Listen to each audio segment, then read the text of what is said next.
সামনে তোমাদের পরীক্ষা, তার জন্য তোমাদেরকে কিছু গুরুত্বপূর্ণ এমসিকিউ দিচ্ছি। আশা করি এখান থেকে তোমরা হুবহু কমন পাবে। চলো আমরা দেখে নিই। প্রথমে ছিপ ফেলে মাছ ধরা কার প্রধান শখ ছিল? এটা ছিল প্রতাপের। বাণীকণ্ডের শুষ্ক কপালে অশ্রু গড়িয়ে পড়েছিল কেন? সুভাকে বিয়ে দেবেন বলে, এটা তো ছিল। সুভা কথা বলতে পারে না বলে, এটা তেমন মাথা ব্যথা ছিল না তার, মেয়েটির ভবিষ্যৎ ভেবে। তাহলে উত্তর হবে 1 এবং 3। সে ছোট্টবেলায় মর্জিনা একটি বিড়াল ও কুকুর ছানা এনেছিল, নাম দিয়েছে পুষি আর পুটু। আজ পুষি আর পুটু পুরোপুরি বড় হয়েছে, নাম ধরে ডাকলে মুহূর্তে হাজির হয় পুষি, কোলে উঠে বসে কিন্তু পটু একটু দূরে দাঁড়িয়ে লেজ নাড়ায়। 3 হবে মর্জিনার মধ্যে সুভার যে বৈশিষ্ট্য লক্ষণীয় তা হলো ইতর প্রাণীর প্রতি মমত্ববোধ। উদ্দীপকের মূল ভাব সুভা গল্পের কোন বাক্যে প্রতিফলিত হয়? দিনে 2 বার গোয়াল ঘরে যাওয়া, এটা হবে। 2 বাহু দ্বারা গলা জড়িয়ে ধরা, এটাও হবে। মাঝে মাঝে তাদের ভর্ৎসনা করা, উত্তর হবে 3টা। রবীন্দ্রনাথ ঠাকুর কত খ্রিস্টাব্দে জন্মগ্রহণ করেন? 1861।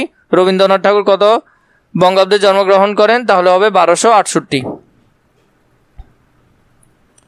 রবীন্দ্রনাথ ঠাকুরের কাব্যগ্রন্থ হলো কোনগুলো? এটা হবে না, প্রথমটা। দ্বিতীয়টা হবে না।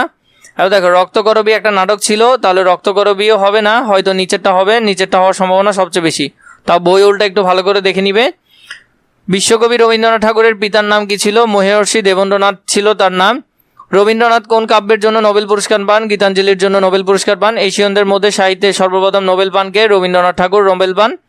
তিনি একাধারে সাহিত্য, দার্শনিক ও শিক্ষাবিদ। উক্তিটি কোন লেখক সম্পর্কে প্রযোজ্য? এটা হবে রবীন্দ্রনাথ ঠাকুর সম্পর্কে প্রযোজ্য। রবীন্দ্রনাথ ঠাকুর সম্পর্কে যথাযথ উক্ত কোনটি? তিনি একমাত্র নোবেল বিজয়ী বাঙালি কবি ছিলেন। রবীন্দ্রনাথকে বিশ্বকবি বলার ক্ষেত্রে কোন মতবাদটি গ্রহণযোগ্য? এটা হবে বিশ্বব্যাপী সমাদৃত সাহিত্য। বিসর্জন ও রক্তকরবীর মধ্যে মিল কিসে? 2টি রবীন্দ্রনাথ ঠাকুরের নাটক। এর আগে তোমাদেরকে বলি, তোমরা যদি দাগানো বই অথবা সাজেশন নিতে চাও আমাদের কাছ থেকে খুবই অল্প দামে কিনতে পারবে।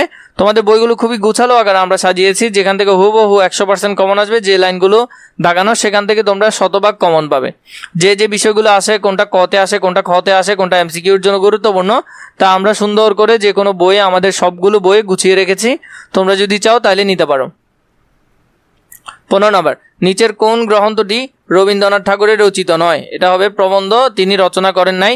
রবীন্দ্রনাথ ঠাকুরের সাথে 7 মে ও 7 আগস্ট কিভাবে সম্পর্কিত? জন্ম এবং মৃত্যুর ক্ষেত্রে। রবীন্দ্রনাথ ঠাকুর কত খ্রিস্টাব্দে মৃত্যুবরণ করেন? 1981 খ্রিস্টাব্দে মৃত্যুবরণ করেন। রবীন্দ্রনাথ ঠাকুর শেষ নিঃশ্বাস ত্যাগ করেন? এটা হবে কলকাতায় শেষ নিঃশ্বাস ত্যাগ করেন। শুভগল্পে মেয়েটির নাম রাখা হয়েছিল সুভাষিনী। তখন কে জানিত সে বোবা হবে? এখানে কার কথা বলা হয়েছে? সুভাষিনীর কথা বলা হয়েছে। সুভাষিনীরা কয় বোন ছিল? তারা ছিল ও সহ 3 বোন। সুভাষিনীর নাম কে রাখে? তার বাবা রাখে। তার বাবার নাম ছিল কি? বাণীকণ্ঠ। সুভাষিনীর বাবা কিসের ভিত্তিতে ছোট মেয়েটির নাম রাখে সুভাষিনী? বড় 2 বোনের নামের ভিত্তিতে রাখে। সুভাষিনী অর্থ কি? মধুর ভাষী, যার কথা অনেক সুন্দর। সুভাষিনীকে সকলে কি নামে সংক্ষেপে ডাকতো? সুভা বলে ডাকতো।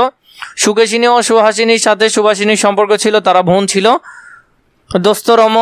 দোস্তর মতো অনুসন্ধান ও অর্থ ব্যয়ে বিয়ে হয়ে গেল কাদের? সুভার 2 বোনের বা বড় বোনদের বিয়ে হয়ে গেল। এখানে ছেলেটি, এটা ছেলে না, এটা মেয়ে হবে। পিতামাতার নীরব হৃদয়ের মতো বিরাজ করিতেছে, এখানে ছেলেটি বলতে কাকে বোঝানো হয়েছে? এখানে হবে মেয়েটি সুভাকে। কে কথা বলতে পারে না? এখানে সুভাষিনী কথা বলতে পারে না। কার সাক্ষাতেই সকলে তার ভবিষ্যৎ সম্পর্কে দুশ্চিন্তা করে? সুভার সাক্ষাতেই দুশ্চিন্তা করে, এই জন্য তাহার সাক্ষাতেই সকলে তার ভবিষ্যৎ সম্পর্কে দুশ্চিন্তা প্রকাশ করে। দুশ্চিন্তা প্রকাশের কারণ হলো সুভা বোবা ছিল। কে বুঝেছে যে সে বিধাতার অভিশাপ স্বরূপ জন্মগ্রহণ করেছে? সুভা নিজে। সাধারণের দৃষ্টিপথ থেকে কে নিজেকে গোপন করে রাখার সর্বসময় চেষ্টা করতো? সেটা হলো সুভা। সুভা নিজেকে গোপন করে রাখতে সর্বদা চেষ্টা করতো কেন? সুভা কথা বলতে পারে না বলে। সবাই ভুলে গেলে কে বাঁচে? সুভাষিনী বাঁচে। কোনটি কেউ কখনো ভোলে না? বেদনা কেউ কখনো ভোলে না। পিতামাতার মনে সে সর্বদাই জাগরুক ছিল, এখানে কে? সুভা। তাহার মা তাহাকে নিজের একটা ত্রুটি রূপে দেখিতেন, কাকে? সুভাকে। মাতা পুত্র অপেক্ষায় কাদের নিজের অংশরূপে দেখেন? এটা হবে কন্যাদেরকে। কন্যার কোনো অসম্পূর্ণতা দেখলে কে সেটাকে নিজের লজ্জার কারণ বলে মনে করে? এটা হবে মাতারা।